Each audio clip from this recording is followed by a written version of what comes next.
Good day, everyone.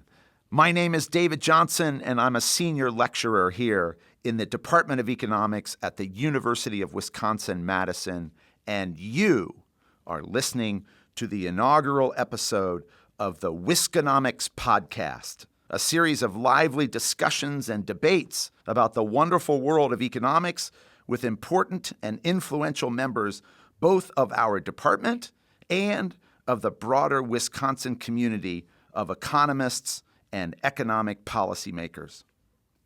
Voters have identified the economy as the most important issue in every U.S. presidential election, certainly since Dewey defeated Truman.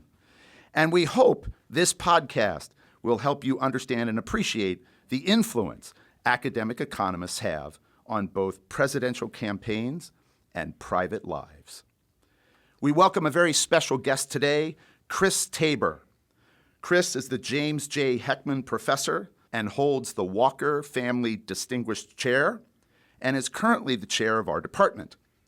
His research has had a profound influence on our understanding of the economics of higher education, of wage gaps and wage inequality, of human capital accumulation, of the impacts of tax policy on labor supply, and on a host of other critical issues in labor economics and public finance. Chris, welcome, and thanks for joining us today. And thank you so much, David, for doing this. I'm really excited about this podcast and excited to see where it goes. Chris chairs a department of 40-plus faculty and a multi-million-dollar annual budget.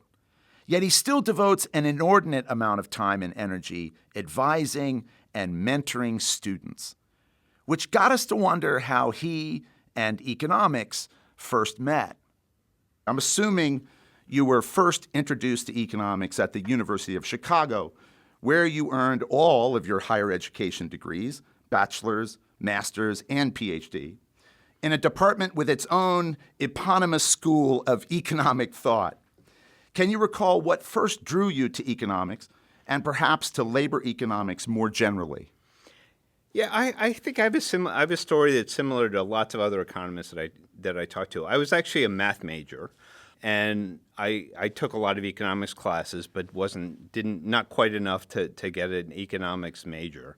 What I liked about economics was I really liked the formality of math, but using math and this formality to answer important world problems rather than the abstract kind of problems that you would get in math. So I was always kind of interested in policy kind of issues. Earnings inequality was maybe the most important thing that I was interested in, which is why I eventually got interested in labor economics. The first question I get asked after telling anyone that I'm an economist is, what's the stock market going to do this year? So we wondered why Chris chose grad school over, say, Wall Street. Given that you were at the University of Chicago among probably half a dozen or so Nobel laureates, either current or future, who was a particularly strong influence on you in the early years? During my PhD, there were really three and super important economists of the 20th century that had a huge influence on me. In the first year, I took my first economics class from Gary Becker, who fundamentally just taught me to think like an economist. And then in the spring semester, my first year, I took a class from Bob Lucas, who is, again, an amazing economist. He pushed me to think deeper about things. But the person who was by far most influential in my academic life was James Heckman, who was my advisor. I took a class with him during my second year. There was this idea of combining economic models and data and formalizing them and thinking about them together, which got me super interested and has kind of driven my research agenda basically for the rest of my life.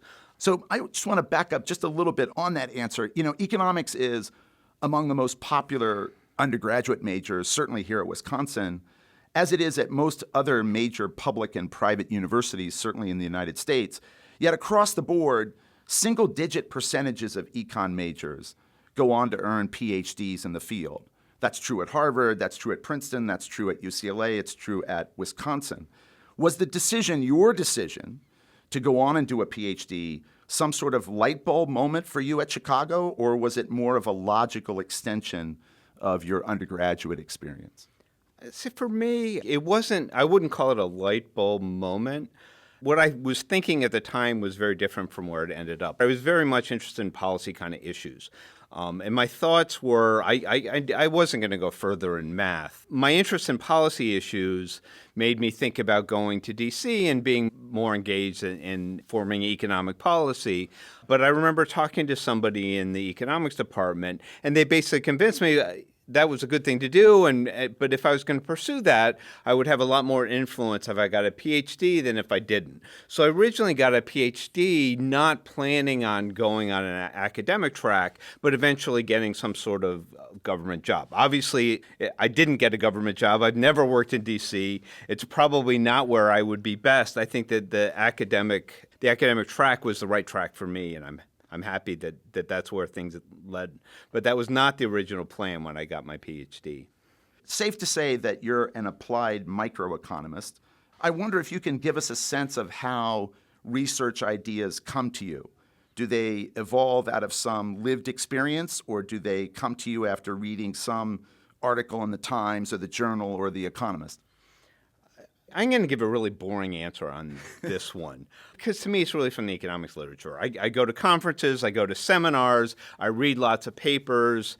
I was the editor of the Journal of Labor Economics. I was also the editor of Quantitative Economics, so I read lots of papers through that. So it's reading the research and seeing holes in the research that has led most of my research agenda, certainly in the last 20 years. You know, the first few years, it may have been more from lived experiences. So let's get into that a little bit. You have written a lot of your published research extensively on the college wage premium and on wage inequality. And certainly a popular mantra of the past few decades is that higher education can be the so-called great equalizer.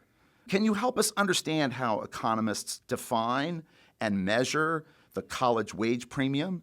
And does your research support the notion that higher education can reduce wage inequality? Yeah, it's a little bit more complicated to answer, so I'll be a little bit nerdy here. So the way that we typically define the college wage premium is the difference in log wages, the mean difference in log wages, which is essentially the percentage changes in wages that you get from getting an extra year of school.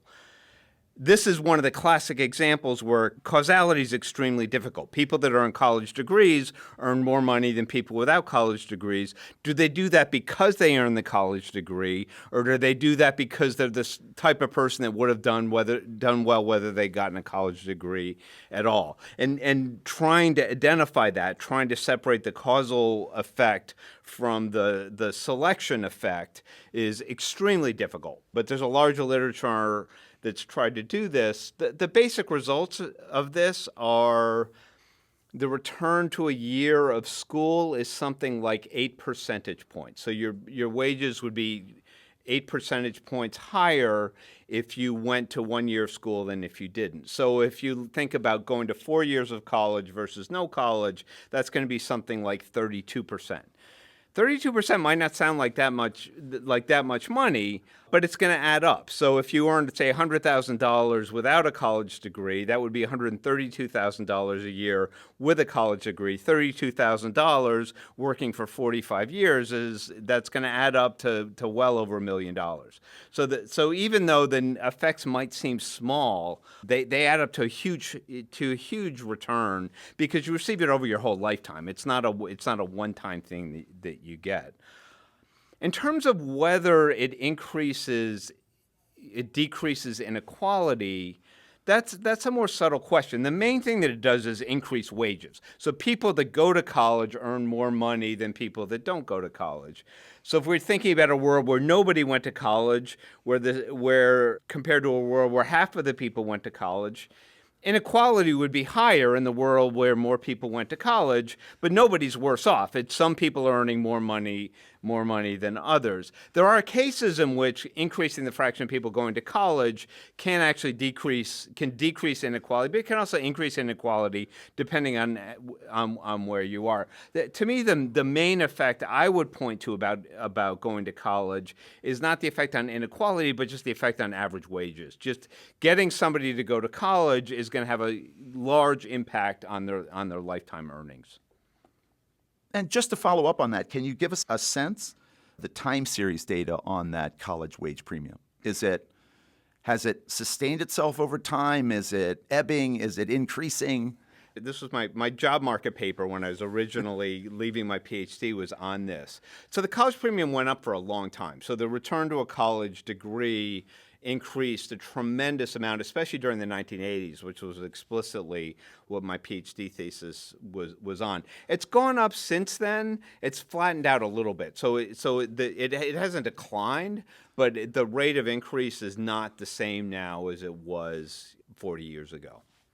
It's still a very good investment. Right. Very interesting. So I wanted to tack a little bit to another topic. Students in one of my courses this semester are reading the famous paper by David Card and Alan Kruger on minimum wage laws, a paper that both challenged the conclusion that minimum wage laws reduce low-skilled labor employment and also popularized the diffs and diffs technique in applied econometrics. That paper was published in the last year of your PhD years. Do you remember any initial impact on your work? And were you already using the diffs and diffs technique in your dissertation?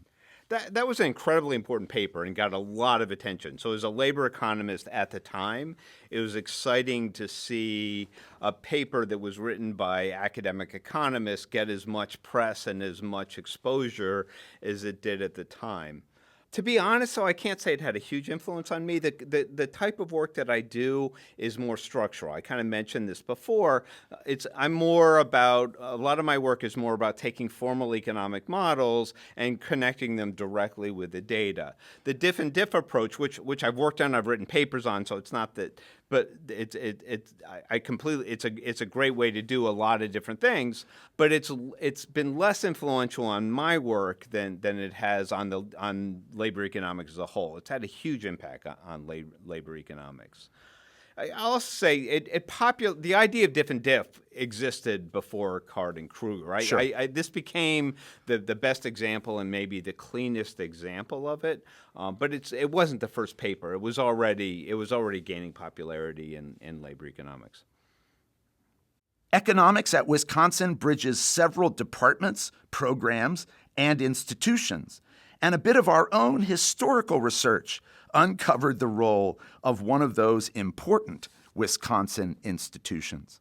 Perhaps a little-known fact, on the first page of Card and Kruger, the authors, who both were at Princeton at the time, actually thank the Institute for Research on Poverty here at UW-Madison for financial support, which was kind of interesting to me because I always thought that Princeton was a pretty well-heeled place. But still, more to the point, can you discuss the important relationship our department has with the IRP here and with other programs at Wisconsin?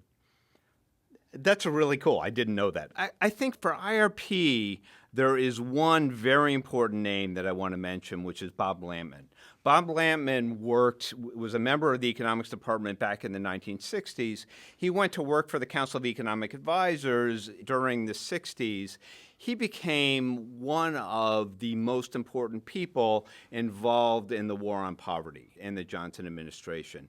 In terms of the Wisconsin idea and the impact of Wisconsin economics on the world, Lampman's contribution there is huge and worth celebrating. He came back from Washington and founded the Institute for Research on Poverty. I'm virtually positive he was the first director of the Institute for Research on Poverty, IRP. It's been a really important institution for a long time. It's been very involved in basically connecting policy work in academia. Economics has always been very involved in this. At the beginning, it really started with an economist. I actually started coming to the summer workshop here back in the mid-90s, well before I was a faculty member. When I was a faculty member at Northwestern, I would come here every summer because it was my favorite conference. Once I got here and started interacting with ARP, it's a wonderful institution. It focuses people, it's economists and non-economists who are interested in poverty, and we talk across disciplines and within disciplines about all the various policy research that's going on. It's really a wonderful institution. Great. So let's tack a little bit, because you mentioned it, to the Wisconsin idea and bring it to 2025, if you will. Our Chancellor Mnuchin has appealed to the Wisconsin idea in almost every major initiative of her first few years.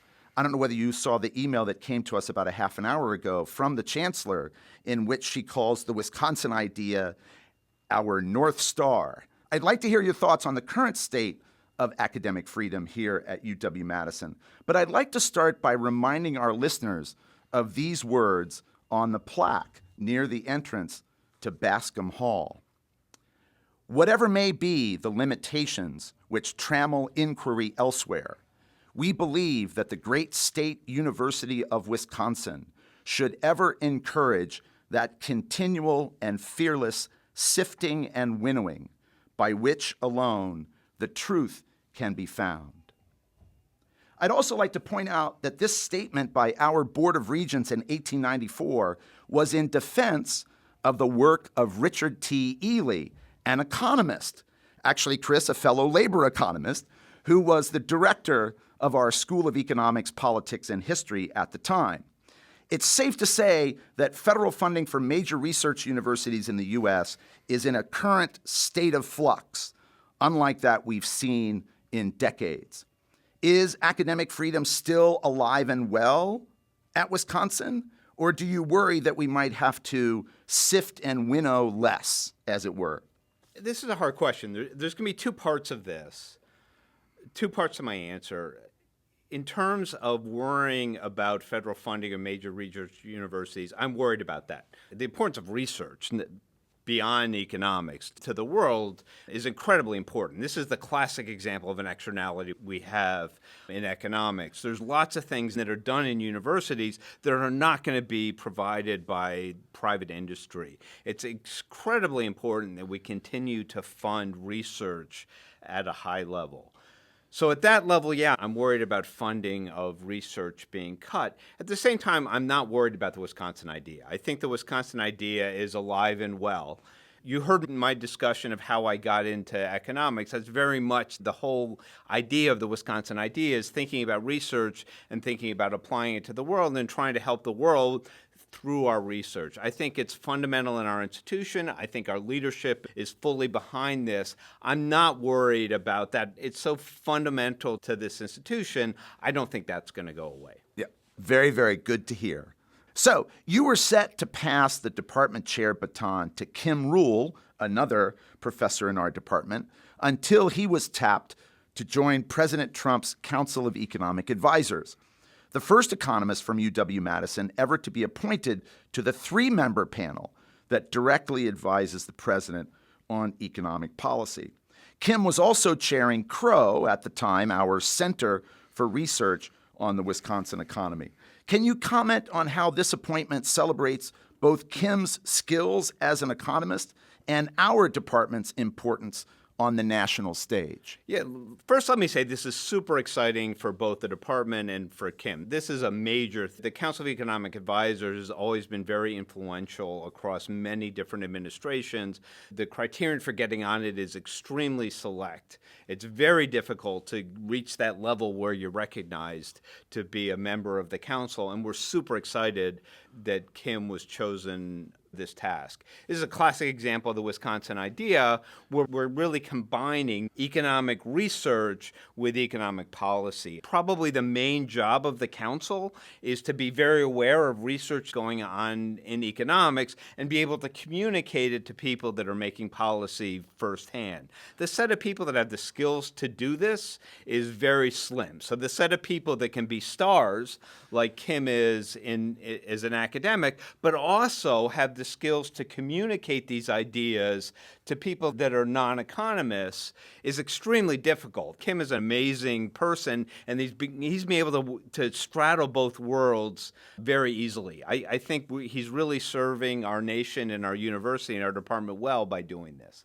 Okay, finally, I have one last question. If you were advising a first-year undergraduate student fresh off Econ 101 and Econ 102 on what the most important unanswered questions in economics and economic policy are, what would you tell them? There are a lot of very important unanswered questions in economics. One thing that I tell economists, students at the undergraduate, master's, and PhD level is kind of the more you learn that we don't actually know. So there's lots of different things I could come up with, but to me, probably the most important is economic growth. The difference in living standards between some countries and others is tremendous. If we compare very low income developing countries, the average consumption that they have in a year is minuscule compared to what we have in the United States. Why that is, why some countries grow and some countries don't grow, we're still very much working on. If we can figure out how to allow all of those countries that are struggling to grow, if we can increase growth for them, I think that would be wonderful. That's the biggest question. It's not something I've worked on, because I don't have any great insights on how to do this, but to me, that's the most important question.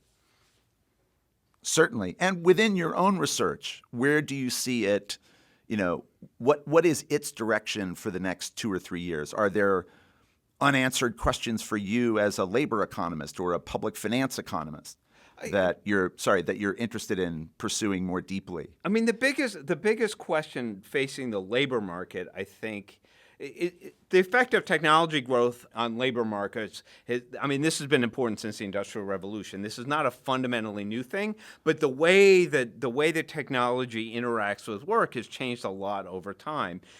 So in particular, I think the biggest question that we have to face in the next few years is thinking about the effects of artificial intelligence on the labor market. How is this going to replace jobs? How is the labor market going to adjust to this? We tend to adjust well. So when technology happens, things work out. I'm hopeful that it will in this case as well, but exactly how that's going to work and what's going to happen and how AI is going to change the nature of work, that's the biggest question that we face looking forward. Right. And maybe just one more follow-up to that is that your work might be more at the micro level. It clearly can be the case that what happens at the micro level, certainly in terms of labor markets, has macro implications for growth. How do you bridge that gap? Well, first of all, let me say that as an empirical economist, I tend to look at things that already happened and try to figure out what happened. To me, that's already challenging enough, trying to understand what happened to wage premiums over time, why they went up, how they much went up. That's a big challenge for me. Trying to predict what's going to happen in the future is a different level. That's something I haven't tried that much to do, but that's something that we think about a lot. Thanks so much, Chris, for joining us today and for sharing your insights and experiences. And thanks to you, our listeners, for spending a bit of your time with us. Next up on the Wisconomics podcast, a discussion with Dick Davies, a Badger alum who currently chairs the advisory board of the economics department here at Wisconsin.